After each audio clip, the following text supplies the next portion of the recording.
In this video, we will be discussing about the decarboxylation of carboxylic acid. So, decarboxylation, as you all know, elimination of carbon dioxide. So, carboxylic acid means it contains RCO2H group, right?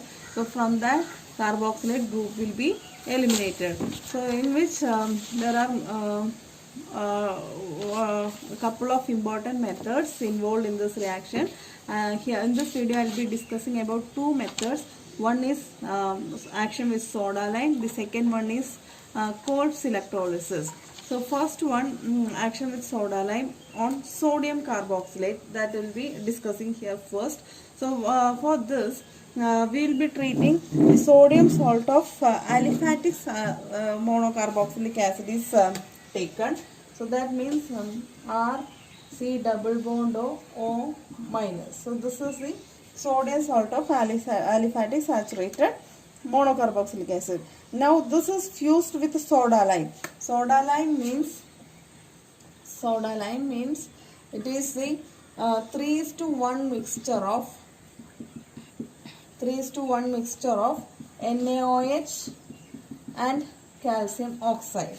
It is a 3:1 mixture of NaOH and calcium oxide. So the product after this reaction will be an alkane which contain one carbon atom less than the parent carboxylic acid. So in effect, the reaction involves removal of one molecule of carbon dioxide from the carboxyl group, and this reaction is known as decarboxylation. So if you are seeing over here, we are taken aliphatic saturated monocarboxylic acid, and you will be treating it with NaOH and calcium oxide.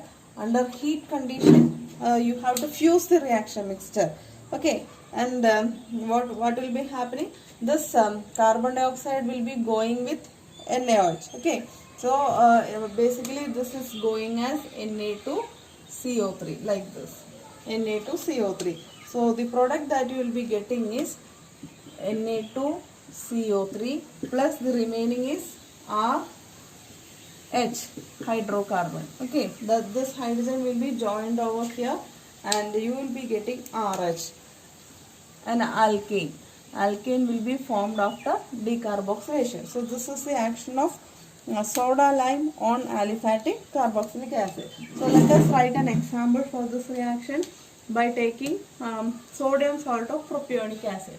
So this is CH2CONA. So this is sodium salt of propionic acid.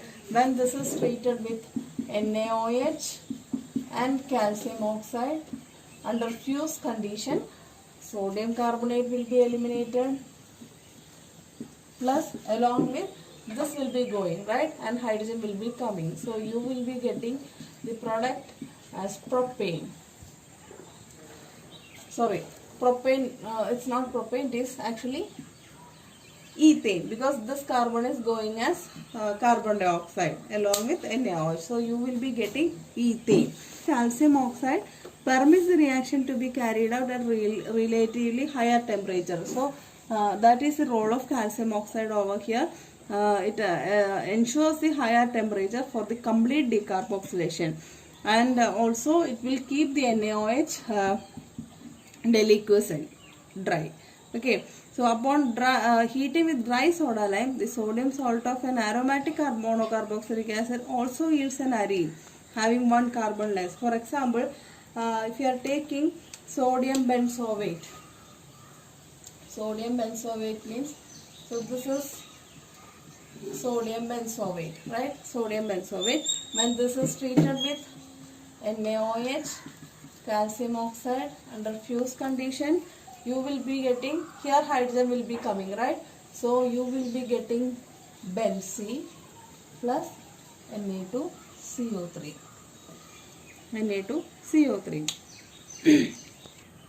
Now let me explain you the mechanism of decarboxylation.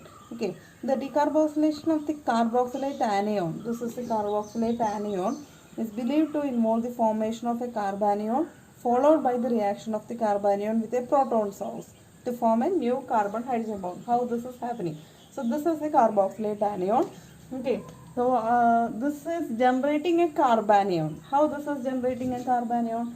This is coming over here. So the carbon valency. Now this is C double bond or C double bond to carbon dioxide. Valency is completed. So this bond is forced to break. The bonded pair will be going with R group. So in fact you will be getting R with lone pairs, hence negative charge. So that means it is generating a carbanion along with carbon dioxide, C double bond O, C double bond O, right? Now the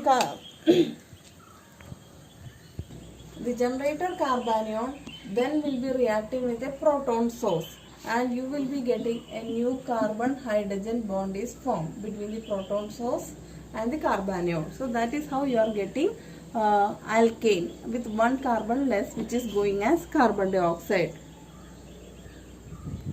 This is the carboxylic acid. Now let me show you the decarboxylation on free acid. Okay, so free acid means this is RCO2H, and this will be releasing proton, right? Acid will be generating proton. So you will be getting H plus what? The carboxylate anion. So that will be RC double bond O minus. So this is the carboxylate anion. Now this will be generating the carbanion as I suggested earlier. So this will come back over here like this. So you would be getting that H plus, sorry, all together this H plus will be there. Okay, H plus plus R carbanion, R minus plus carbon dioxide. So then what will happen? This two will be reacting. The proton liberated and the R minus will be reacting, and you will be getting corresponding alkane. So this is the mechanism of decarboxylation. And you should note down that action of soda lime on sodium formate does not produce an alkane, because some sodium formate is like HC double bond O Na, right? So here after decarboxylation, what will happen? This will be generated. Here there is no carbon, so it simply generates hydrogen. Okay, so except formic acid, all other acids will be generating alkanes, whereas formic acid generates hydrogen. Coles electrolysis is an important method for the decarboxylation of sodium salt of carboxylic acid, sodium or potassium salt of carboxylic acid. So for this reaction, a concentrated aqueous solution of sodium or potassium salt of carboxylic acid is taken, and it is subject to electrolysis, and you will be getting an alkane containing even number of carbon atoms. So how this is happening? Decarboxylation will be happening in this manner. Okay, so since there is no proton source over here, so this two will be combining. This R and R will be combining. Okay, so that is what is happening over here.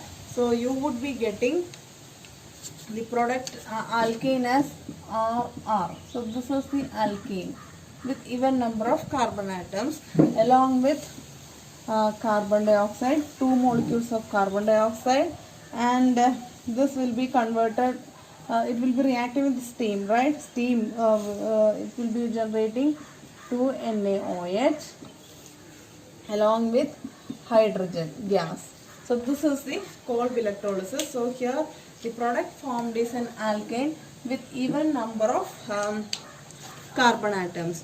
So for example, if you are taking sodium acetate, so we will be taking sodium or potassium salt of acetic acid, and it will be subjected to electrolysis as explained earlier, and this is happening like this.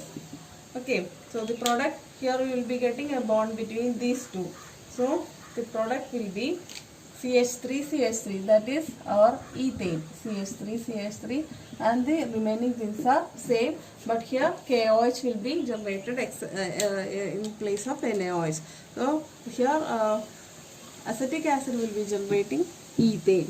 Okay, so the alkane produced will be having even number of carbon atoms, and it will be generated at the anode.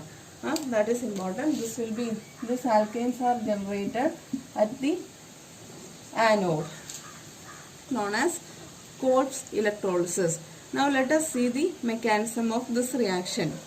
So the mechanism is believed to involve free radicals. Okay, so let me suggest you a mechanism for the electrolysis of sodium acetate. So first step is the ionization of the sodium acetate. So for that I have taken CH3, C double bond O minus Na plus. So this will be ionizing into corresponding acetate anion. So CH3, C double bond O minus plus 2 Na plus. So this is the ionization step. Now at anode, what will be happening at anode? As you know, the alkanes are generated at the anode. So the acetate anion, that is CH3, C double bond O minus, will be releasing 2 electrons. Okay, 2 electrons. So basically this is having like this electron. Okay, so this is now negative charge because of the excess lone pair. So each acetate will be releasing 1 electron. So here also 1 electron will go, and the second molecule also 1 electron will go. So minus 2 electron. So that you will be generating a free radical. Okay, so that free radical structure will be CH3, C double bond O dot, like this. So acetate free radical is generated by the removal of 1 electron from each molecule. Okay, now what will happen? There will be a homolysis like this. Okay, so this carbon will be now getting an odd electron. That odd electron will be combining with this one. You will be releasing carbon dioxide. Instead, here CH3 dot, methyl free radical will be formed. So here you can write minus CO2 plus 2 CH3 dot, methyl free radicals. Methyl free radicals are formed. Now the next step will be what? The recombination of 2 methyl free radicals, like this. Okay, so you would be getting CH3, that is ethane. Ethane gas will be generated at the anode. Ethane will be generated at the anode. So this is how the mechanism is happening. Now hydrogen will be liberated at the cathode. At the cathode, the reaction would be in this manner. At the cathode, that water will be accepting this electron which is generated over here. Okay, it will be accepting that one, and it will be generating OH minus plus hydrogen free radical H dot, and 2 such free radicals will be combining to generate hydrogen. So this is how hydrogen will be generated at the cathode. So this is the mechanism of quartz electrolysis. So I have discussed in this video 2 methods for the decarboxylation. One was which is widely used in the laboratory. It's a very simple chemistry by fusing with NaOH and calcium oxide, that is soda lime. And this method is quartz electrolysis, which is involving a free radical mechanism. And here you will be getting an alkane with even number of carbons, whereas in the soda lime method you will be getting a hydrocarbon which is having 1 carbon less. So this is all about decarboxylation.